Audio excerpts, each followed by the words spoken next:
finalzinho do versículo 16. A oração do justo pode muito em seus efeitos. Igreja, em nome de Jesus, você está viva. Em nome de Jesus, você está viva. A oração do justo pode muito em seus efeitos. Você crê nisso? Aleluia! Você crê nessa palavra? Eu creio. Não é minha, é do Senhor. Pode se sentar. O Senhor, Ele tem falado, ministrado muito sobre oração, sobre postura de oração, sobre o sentimento de adorador, porque nós buscamos, na verdade nós oramos e buscamos somente aquilo que nós acreditamos. Se nós não oramos, nós não acreditamos. Se nós não buscamos, nós não queremos encontrar nada. Mas quando nós dispomos o nosso coração a chamar pela presença do Senhor, a buscar a face dele, a entender que o Senhor é socorro, a entender que o Senhor é vida, a entender que o Senhor é cura, a entender que o Senhor liberta pela oração, a entender que o Senhor ele ministra sobre a vida do doente pela oração, a entender que o Senhor ele muda o quadro, que ele muda a circunstância, que ele muda a geografia. Através da oração, nós conseguimos entender que a nossa postura de cristãos é mudada. E o que é cristão? No dicionário, não bíblico, mas no dicionário comum, ele fala que o cristão é aquele que aprende ou que aprendeu daquele Jesus, o Nazareno. Ou seja, aquele que aprende é discípulo. Aquele que ouve, que senta para ouvir é discípulo. Então, o que nós entendemos com o cristão, ele é discípulo, ele é ensinado, ele é tratado pelo discipulador maior Jesus. Mas quando nós não nos submetemos a esta autoridade de discipulador que Jesus é, nós não conseguimos ser chamados verdadeiros cristãos. Como os discípulos do livro de Atos vem dizendo que depois de uma determinada caminhada é que os discípulos de Jesus foram verdadeiramente chamados os verdadeiros cristãos. Eles foram denominados verdadeiros cristãos, mas não foi no início da caminhada, não foi no início do propósito, mas foi mais pra frente, foi no caminhar, foi no proceder, no vivenciar, nas experiências, no cair, no levantar, no falar e no se calar. Eles foram reconhecidos só lá na frente, não foram por si, mas foram por aqueles que os rodeavam, reconhecidos como os verdadeiros cristãos. Mas por que eles foram reconhecidos como os verdadeiros cristãos? Porque se nós formos olhar a caminhada dos discípulos de Jesus, eles enfrentaram açoites, enfrentaram dificuldades, enfrentaram acusações, enfrentaram perseguições. E então, depois de tudo isso, conseguiram sobreviver como eu e você. E então conseguiram sim ser reconhecidos como verdadeiros cristãos. E o cristão é isso. Quando nós não nos submetemos, quando nós não oramos, quando nós não nos submetemos, quando nós não nos arrependemos, quando nós não nos diminuímos e não buscamos a face do Senhor, não nos arrependemos dos nossos maus caminhos, nós não conseguimos ser reconhecidos como verdadeiros cristãos. Porque o cristão, ele é reconhecido pelo seu testemunho de vida. O cristão, ele é reconhecido pela sua caminhada. O cristão, ele é reconhecido pelas suas obras, assim como as árvores são reconhecidas pelos seus frutos. A árvore não é reconhecida pelas suas folhas, pelo seu tronco, mas ela é reconhecida pelos seus frutos. Porque existem árvores muito parecidas. Eu me lembro agora nesse momento do araçá e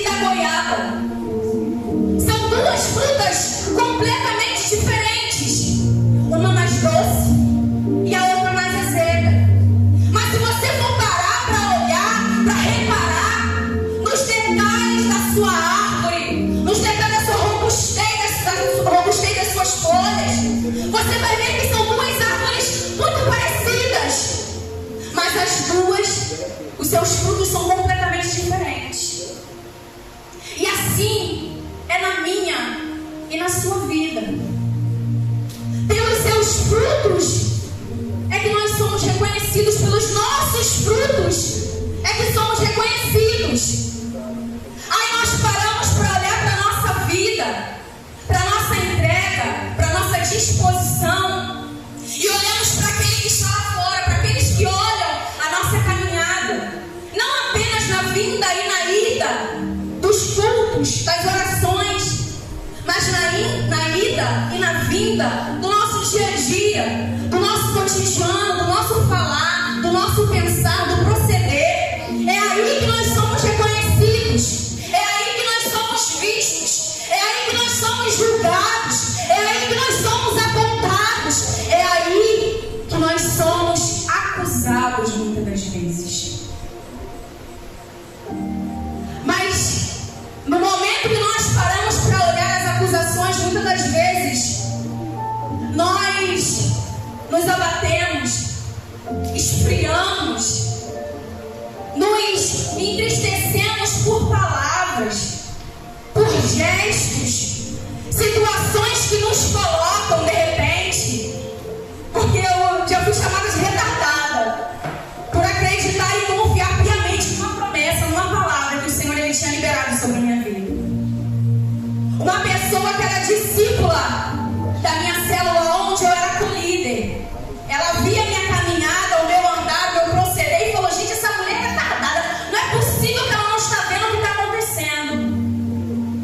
Mas existia sobre a minha vida uma palavra liberada, aonde eu acreditei do princípio ao fim. É por isso que hoje estou aqui, porque eu acreditei nessa palavra.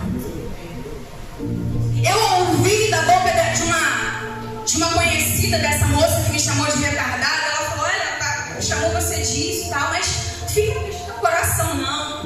Eu falei: não, isso não me entristece, pelo contrário, isso me alegra. Porque quando eu e você mexemos, sabe, com o mundo espiritual, porque entenda uma coisa, isso pode até causar escândalo para alguns, mas eu e você precisamos ser reconhecidos, tanto no céu quanto no inferno. Meu Deus, aleluia. Porque quando eu e você oramos e tomamos postura daqueles que buscam, daqueles que clamam, daqueles que se submetem, daqueles que descem verdadeiramente a casa do olheiro, nós mexemos com o mundo espiritual, nós movimentamos o mundo espiritual. Porque o movimento da oração é ação e reação. É orar e o mundo espiritual a ser mexido. Mas isso só acontece quando eu e você nos colocamos em posturas daqueles que são discípulos, daqueles que são ensinados pelo discipulador maior que é Cristo, que em tempo e fora de tempo Jesus orou. Se você for olhar pela caminhada de Jesus, Jesus orou em tempo e fora de tempo, quando ele tinha apoio e quando também ele não tinha apoio.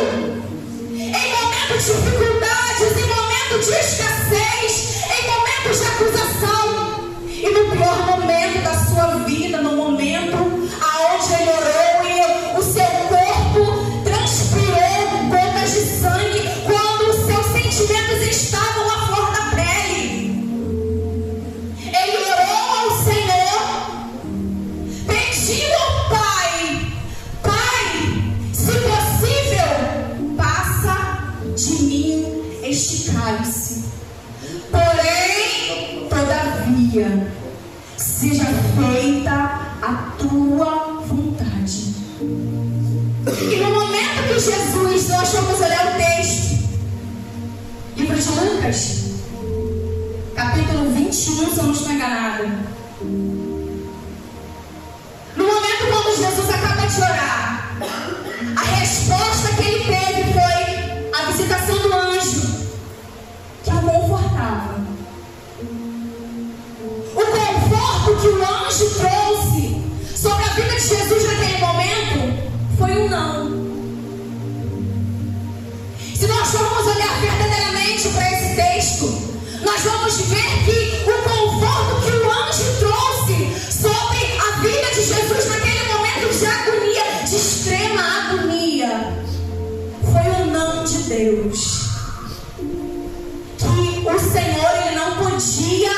passar aquele cálice para outro, fazer com que toda aquela situação se recaísse sobre a vida de outro, mas somente de Jesus. E nós continuamos a olhar para esse texto e nós vamos ver que Jesus ele foi confortado, não consolado, confortado pelo anjo. E aí o que ele fez? Ele chorou, ele se amargurou, ele parou, ele desistiu, ele orou mais intensamente. Aí eu pergunto para você, e essa pergunta recai também sobre a minha vida: qual é a postura que eu e você tomamos quando somente o conforto de Deus vem sobre mim e sobre você? E o conforto de Jesus era o não. Porque aquele cálice não podia ser passado para outro se não estava sobre a vida dele.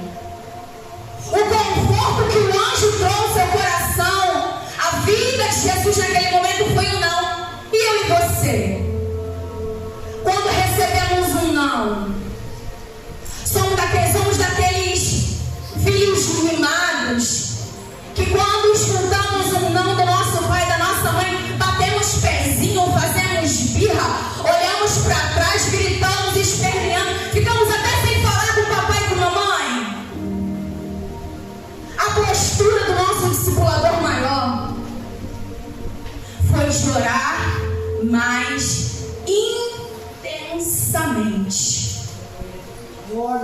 Jesus ali, ele também era homem como eu e você. Jesus ali naquele momento também sentia dor, sentia fome, sentia sono, sentia tristeza. Ele também sentia todos os sentimentos que eu e você sentimos. Mas ouvindo não, uma resposta negativa ao seu desespero, à sua dor naquele momento, ele não retrocedeu, mas ele orou mais intensamente. O livro de Tiago vem nos dando conselhos para o nosso dia a dia. Do capítulo 1 ao capítulo 5, onde nós lemos, vem dando instruções, vem tendo falas que nós trazemos para o nosso dia de hoje. É como se Tiago, ele estivesse hoje, nos tempos de hoje, escrevendo essas cartas para a igreja dos dias de hoje, desta geração.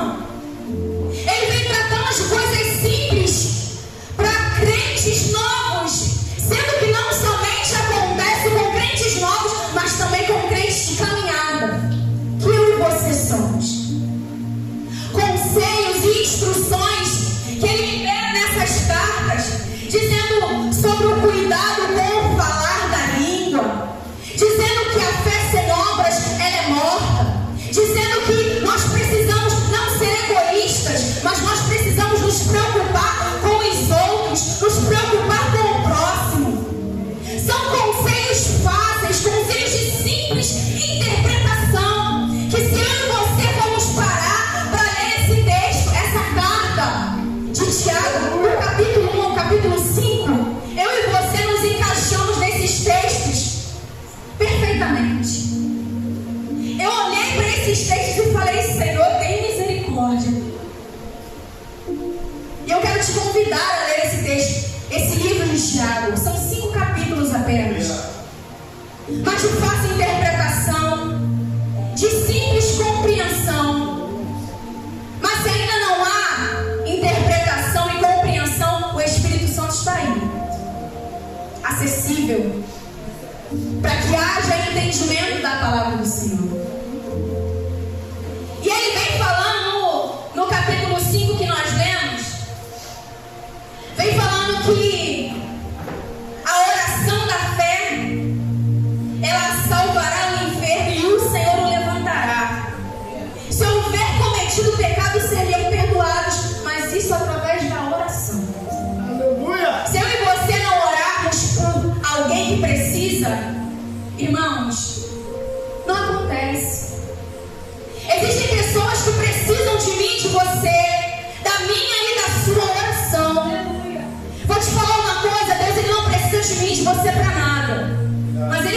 pronta comigo e contigo para essa grande obra.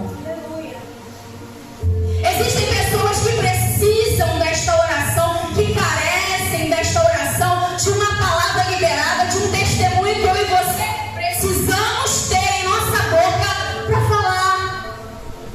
E se eu e você no dia de hoje, como igreja do Senhor, se não tivermos ainda testemunho, se não tivermos experiência com o Pai, um tete-a-tete com o Espírito Santo, eu quero te convidar a partir do dia de hoje, pede essa experiência com Ele. Não tem coisa maior e tremenda você ter experiência para contar. Vida com Deus é ter experiência. Não é só palavra de Bíblia, mas é vida com Deus. Aleluia. Irmãos, mas vida com Deus é ter disposição. Vida com Deus é você dar acesso ao Espírito Santo, a Ele tratar. Vida com Deus é abrir mão da sua própria vontade para falar: Espírito Santo de Deus, eis-me aqui. É você conseguir colocar o seu joelho no chão e conseguir ainda derramar lágrimas por vidas. Você colocar o seu joelho no chão e seu coração quebrantar, orando por alguém. Quantos de nós não conseguem mais chorar? Aleluia. Quantos de nós não conseguem mais se submeter? Eu não digo nem se ajoelhar, porque existem pessoas que têm verdadeiramente problemas de saúde, não conseguem se ajoelhar, mas existe temor no coração. Eu quero crer dessa forma. Mas o que eu falo é a disposição, não do corpo, mas do próprio coração. É colocar o nosso coração subjugado à vontade do Pai. Colocar o nosso espírito submetido à vontade dEle. Porque quando nós oramos, o próprio cântico dessa moça, que está muito famosa por aí afora, que já foi muito criticada por não receber oferta, por não querer dinheiro de ninguém.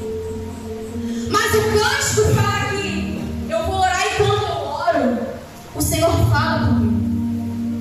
Quando eu oro, o Senhor fala. Quando eu oro, eu sei muito bem o cântico, eu só ouço. Quando eu oro, o Senhor fala. Quando eu oro, o Senhor responde. Quando eu oro isso, quando eu oro aquilo. Mas é somente quando ora. Aleluia. Se eu não orar, não tenho resposta. Se eu não orar, eu não sou fortalecido. Se eu não orar, eu não tenho sabedoria para ministrar a palavra.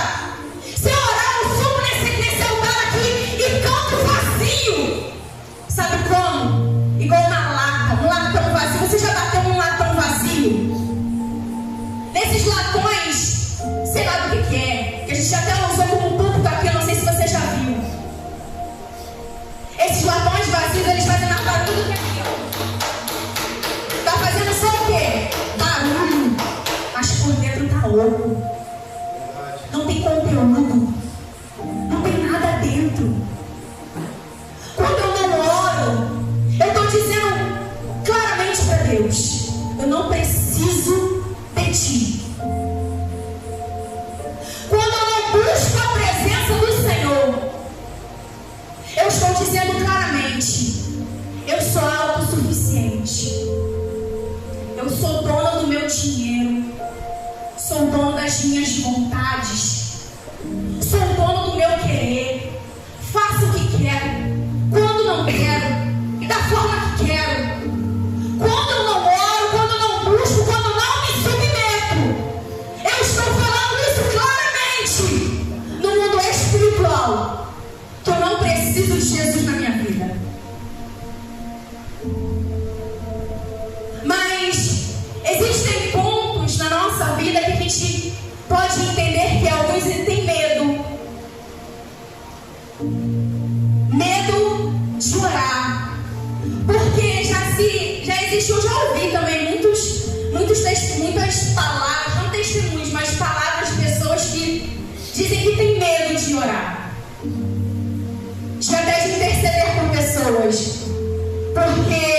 o medo existente é de sofrer levantes, de sofrer afrontas, de sofrer retaliações do inferno. Mas uma igreja que não ora é uma igreja que, querendo ou não, está andando fora do propósito. Porque a palavra do Senhor fala que nós devemos orar e vigiar. Orar sem cessar. A palavra de Deus nos instrui a buscar. Buscai enquanto se pode achar. Invocai-o enquanto está perto. Aleluia. Batei, batei e abre-se-vos-á. Pedi, pedi. A igreja que não ora não é de verdade uma igreja. Eu, pelo menos, entendo desta forma. Uma igreja que não se submete, eu entendo desta forma, não é uma igreja de verdade. Mas quando a igreja entende o que é a igreja, entende quem chamou, entende quem a regimentou, ela entende que existe a necessidade da busca. O conhecimento da palavra de Deus, a busca incessante pelo conhecimento não é um pecado. Mas o conhecimento sem a oração é igual, por exemplo, a corda sem a caçamba. É igual eu e o Thiago, eu sem o Thiago. É igual a Bia sem o Malco, a Graciane sem o Décio, o Cristiano sem a Raíssa, a pastora sem o Charles. Não dá. Não dá. Os dois, eles precisam andar juntos, lado a lado. Aleluia. É o conjunto da obra. Palavra e oração é o conjunto da obra. A oração sem palavra não tem valia, e a oração sem palavra não tem valia, e a palavra sem oração é a mesma coisa, também não tem valia. Nós precisamos entender que a igreja, ela tem que andar com esse conjunto ali, certo? Em comum acordo, um junto com o outro, para que venhamos deixar de pecar. Porque a igreja peca muito, falha muito quando não ora, quando não busca, quando não se submete. A igreja do Senhor, em Atos 12, vem falando que a igreja orava incessantemente pela libertação de um homem. Você conhece essa palavra? Orava incessantemente pela libertação de um homem que foi preso injustamente. Um homem que não cometeu pecado para estar preso, mas ele foi preso porque muitos achavam que a palavra era dura demais. E a igreja se uniu dentro da casa de servos do Senhor para buscar e falar: Senhor, solta Pedro. Glória. Solta Pedro. Solta Pedro. Solta Pedro. A igreja não parou, a igreja não cessou, a igreja não calou a sua boca, não se amedrontou em momento nenhum. Mas ela clamou incessantemente, e enquanto Pedro não foi solto, a igreja não se calou. Quem está preso, que precisa ser solto ainda, para eu e você tomarmos postura de oração neste tempo. Coloca no seu coração no dia de hoje que não é só na nossa família que nós temos que pensar. Porque o livro de Tiago vem dizendo que eu e você não temos que ser egoístas. E o egoísmo, ele só pensa em si. Olha para o seu próprio umbigo. Pensa somente nas suas próprias necessidades. Mas quando eu e você tomamos postura verdadeiramente de crente nessa geração, nós voltamos a chorar. Aleluia. Nós voltaremos a clamar. Voltaremos a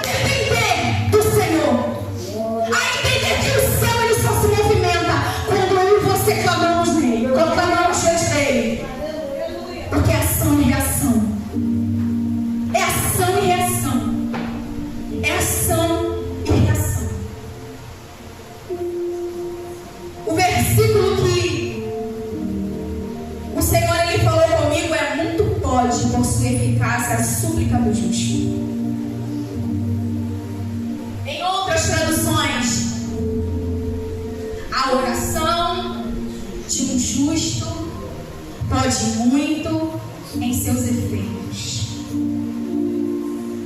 A igreja precisa voltar a acreditar na palavra. A igreja precisa voltar a acreditar que isto daqui, esta Bíblia que nós carregamos dentro da nossa bolsa, debaixo do braço, na mochila, que nós abrimos de repente dentro de casa, que de repente possa estar aberta dentro de casa até com as páginas amarelas do Salmo 91. Mas nós precisamos voltar a acreditar que esta palavra aqui é verdade, é direção, é norte para mim e para você. Quando esse homem que foi pastor,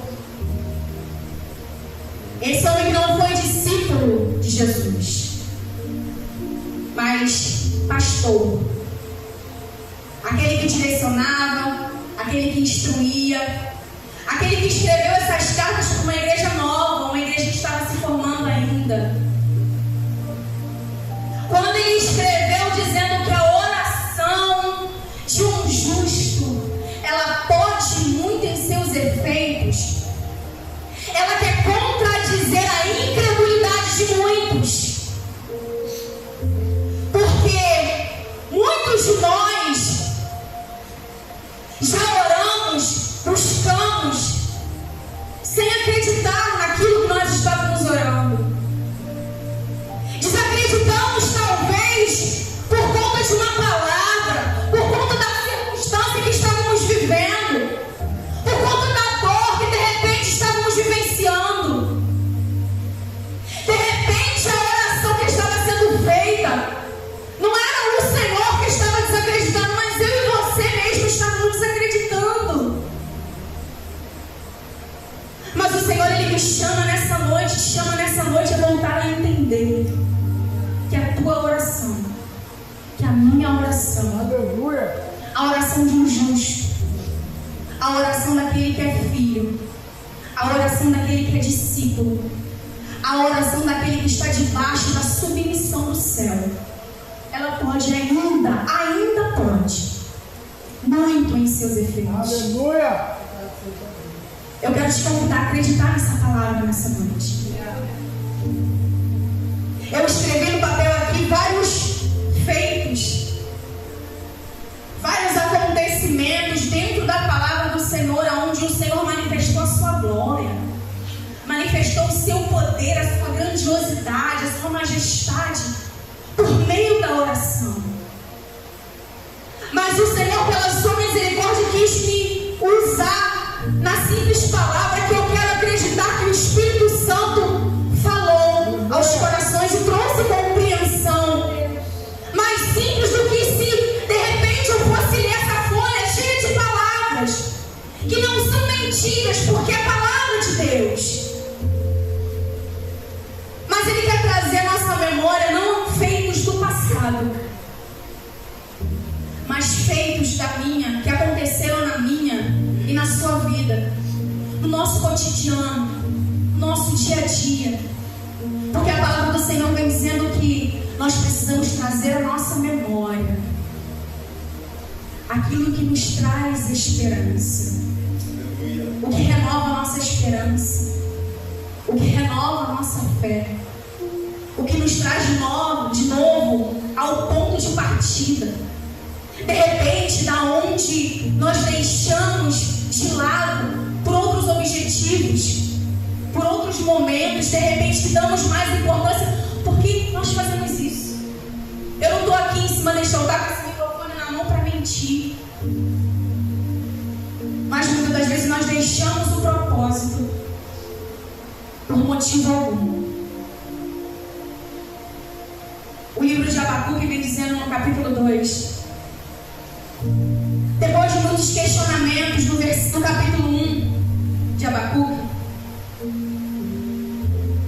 depois de muitos questionamentos, depois de muitas indagações, perguntas, inquietações, depois de aflições vivenciadas, no capítulo 2 vem dizendo que Abacuque tomou uma postura. ele disse assim: retornarei, voltarei para a torre de vigia, para ver se o Senhor ele fala comigo e me responde. De repente eu e você estamos no lugar errado.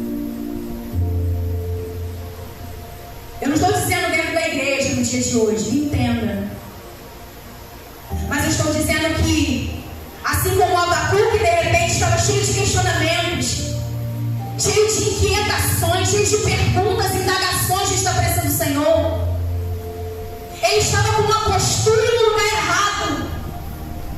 Porque o que o Senhor ele tinha sobre a vida dele era um lugar de intercessão, não era se inquietando, mas era na torre de vigia.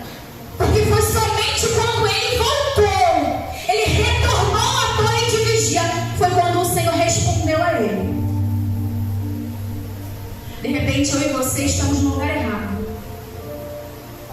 Precisamos olhar para mim, para a sua postura como crentes, discípulos, não somente aqueles que creem em alguma coisa, mas aqueles que são discípulos de Jesus. Precisamos olhar não para a postura do meu irmão, eu não tenho que olhar para a postura de ninguém, eu tenho que olhar para a minha postura, para a minha conduta, para o meu andar, para o meu falar, para o meu pensar, eu tenho que olhar para mim. Rever os meus conceitos e entender de repente, será que eu estou na postura certa, na posição certa? Por que de repente Deus ele não está falando comigo, de repente o Senhor ele não está respondendo a minha oração? Será que de repente eu não estou na mesma condição que Abacuque naquele momento? É importante nós olharmos. Uma jovem, já estou encerrando, uma jovem questionando uma vez comigo no WhatsApp alguns questionamentos, algumas dúvidas, e eu ministrei assim sobre a vida dela. Uma ministração, uma coisa simples, eu falei assim para ela: quando um copo só consegue ser cheio se ele estiver com a boca para cima, correto? Mas se ele estiver na posição errada, ele não consegue ser cheio. Se ele estiver de cabeça para baixo, se ele estiver de lado, ele não consegue ser cheio. Mas na posição certa, Aleluia. na posição certa, ele consegue não apenas ser cheio, mas ele consegue transbordar. Aleluia. Assim sou eu e você na presença do Senhor. Devemos entender essa palavra. Entender que o Senhor ele tem muito mais para falar, muito mais para ministrar, muito mais para fazer, muito mais para encher. Ah, mas irmão, eu sou muito cheio do Espírito Santo. Eu quero não apenas ser cheio, mas eu quero ser transbordante. Não se conforma. Não para. Não olha para o jeito que está e fica do jeito que está. Em nome de Jesus, espírito de pequenez assim na nossa vida. Assim como o copo na posição certa, ele não apenas se enche, mas ele transborda assim a minha e a tua vida em nome de Jesus. Aleluia. Essa palavra do Senhor ele